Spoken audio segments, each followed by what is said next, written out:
आज अपन लोग पढ़ेंगे deviated nasal septum, DNS, physical disorder of nose involve displacement of nasal septum.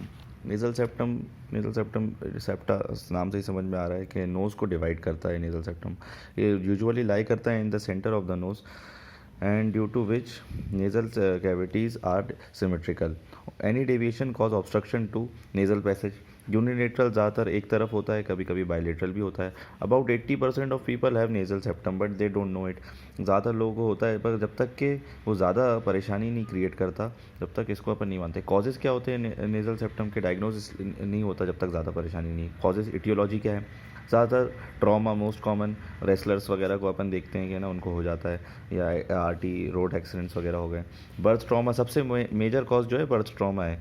या जब अपन लोग बर्थ ट्रॉमा जब ड्यूरिंग डिलीवरी जो है ना, जब वो डॉक्टर फोर्सेप्स वगैरह से बच्चे को खींचता है तो उस टाइम इंजरी होना बहुत ज़्यादा है। एक्सीडेंटल ट्रॉमा और फिर उसके बाद developmental error, unequal growth pattern of palate development, या फिर रेशियल डिफरेंस भी होता है। कॉकेशियन में ज़्यादा दिखता है, नीग्रोस में कम होता है। हेरिडिटरी भी होता है, किसी किसी के फैमिली में ही रन करता है, सभी की नाक टेढ़ी है, मतलब नेज़ल सेप्टम है। फिर क्लिनिकल फीचर्स मोस्टली एसिम्टोमेटिक है, एसिम्टोमेटिक अनलेस एंड अनटिल बहुत ज़्यादा कोई कॉन्शियस नहीं हो अपने आप को कि गुड लुकिंग और ये सब।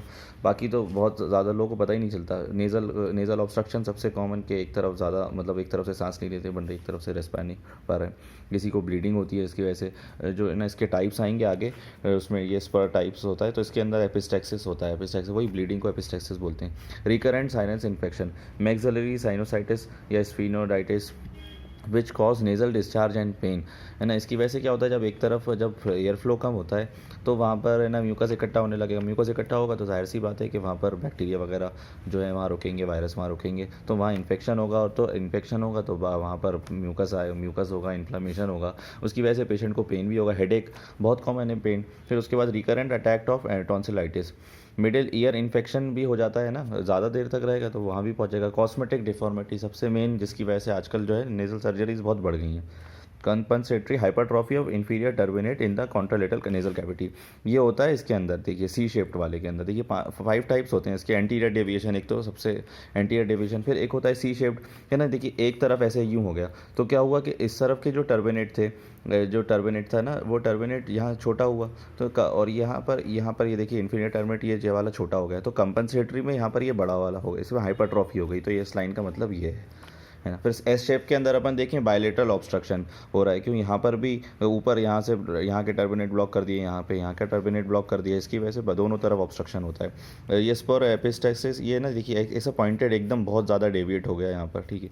और फिर ये देखिए थिकनिंग ऑफ नेज़ल सेप्टम, बस ये थिकन हो गई, इसकी वजह से भी एक परेशानी होती है। कॉटल टेस्ट एक टेस्ट होता है जिससे ये देखते हैं अपन nasal septum can abnormality of nasal valve कैसी है। चेक कैसे करते हैं कि done laterally while patient breathe quietly if nasal airway improves on. Cheek को क्या करते हैं, चीक को खींचते हैं एक तरफ, लेटरली साइडवेज चीक को पुल करते हैं अपन लोग। तो जब पेशेंट अगर इम्प्रूव होती है उसकी ब्रीदिंग, तो इससे इंडिकेट होता है कि हाँ उसको वहाँ पर सेप्टम डिफेक्ट था, जिसकी वजह से अब उसे खींचा तो अपन ने जो है ना उसको है ना आराम मिला, उसको जो है रिलैक्स मिला। तो ये इंडिकेट करता है कि नेज़ल सेप्टम, नेज़ल वॉल्व में कुछ डिफेक्ट है। ट्रीटमेंट, कोई ट्रीटमेंट नहीं है जब तक कि कोई सिम्टम नहीं आ रहा, पेशेंट को कोई ट्रीटमेंट नहीं है। एक ही ट्रीटमेंट ऑफ चॉइस है, वो ये सर्जरी। अब सर्जरी 2 तरीके की होती है, इसको बोलते हैं सब म्यूकस रिसेक्शन, SMR लिखते हैं शॉर्ट फॉर्म में। ये सेप्टोप्लास्टी होती है। जो SMR जो है ना अपना, ये पहले चलता था, अडल्ट्स में ज़्यादा करते हैं, बच्चों में तो हो भी नहीं पाता 17 ईयर से कम के। रिमूवल ऑफ बोन करते हैं इसके अंदर। वो जो सेप्टोप्लास्टी होती है उसके अंदर क्या करते हैं कि बोन को खोलते हैं, फिर उसके बाद अंदर जो कार्टिलेज होता है, कार्टिलेज को भी वो कर देते हैं। जैसे यहाँ पर और क्या करेंगे सेप्टोप्लास्टी के अंदर, जैसे ये है, इसको है ना इस हिस्से को रिमूव कर देंगे। और अगर अपन इसी को सबम्यूकस रिसेक्शन करते हैं ना, तो इसको रिमूव करके और इसके ऊपर जो है ना, इसके ऊपर ऐसे एक कवर चढ़ा देते और फिर यहाँ ऐसे ये लगा देते हैं ऐसे ऊपर से।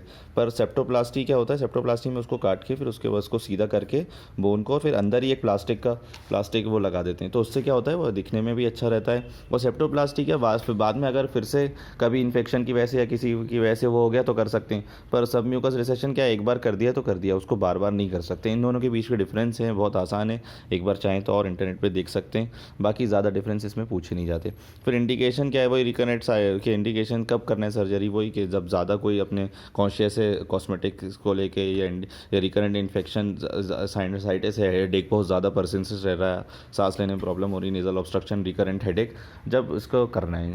तो बस यही था आज। Thank you.